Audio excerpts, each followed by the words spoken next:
गुरुवार को जहां एक और सदन से महिला आरक्षण बिल पास हुआ, ठीक उसी दिन छत्तीसगढ़ के भिलाई में प्रियंका गांधी ने बीजेपी और केंद्र सरकार को आड़े हाथ लिया। प्रियंका गांधी के जाने के बाद बीजेपी की राष्ट्रीय उपाध्यक्ष सरोज पांडे ने प्रियंका के दौरे को फ्लॉप बताया और उनसे एक नहीं, दो नहीं, 11 सवाल पूछे। तो क्या क्या सवाल पूछे हैं सरोज पांडे ने प्रियंका गांधी से? पहला सवाल यह कि प्रियंका गांधी ये बताएं कि प्रदेश की महिलाओं को समृद्ध बनाने के लिए उन्होंने क्या किया है।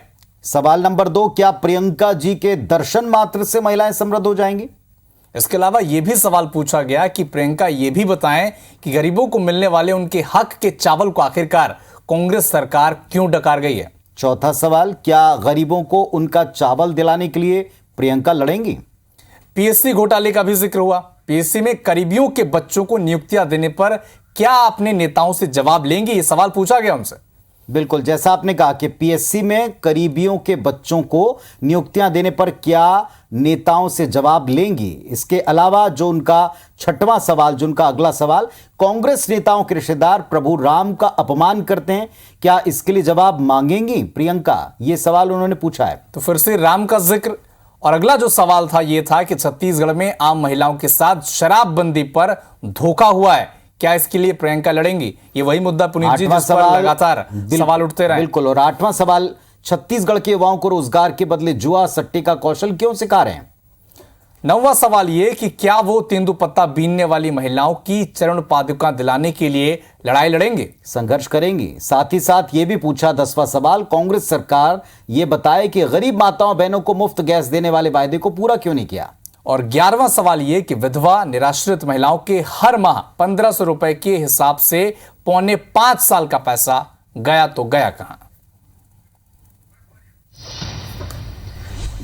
तो ये वो 11 सवाल थे जो प्रियंका से पूछे हैं। और पूछे किसने? सरोज पांडे ने। सांसद सरोज पांडे ने प्रियंका से, यानी कांग्रेस पार्टी से और प्रदेश सरकार से भी इस पर उत्तर मांगा। एक तरह से कटाक्ष भी है। अविनाश, कांग्रेस की तरफ से कैबिनेट मंत्री अमरजीत भगत ने आज मोर्चा इस पर संभाला, पलटवार किया, कहा कि कांग्रेस के सम्मेलन में भीड़ देखकर सरोज पांडे संतुलन खो बैठे। और क्या कहा? भगवान उन्हें सद्बुद्धि दे। बयान सीधे सुनाते हैं आपको। सरोज मैडम को भगवान सद्बुद्धि दे। और कल का भीड़ देख करके वो मेरे ख्याल से संतुलन खो बैठी है, आपा खो बैठी है।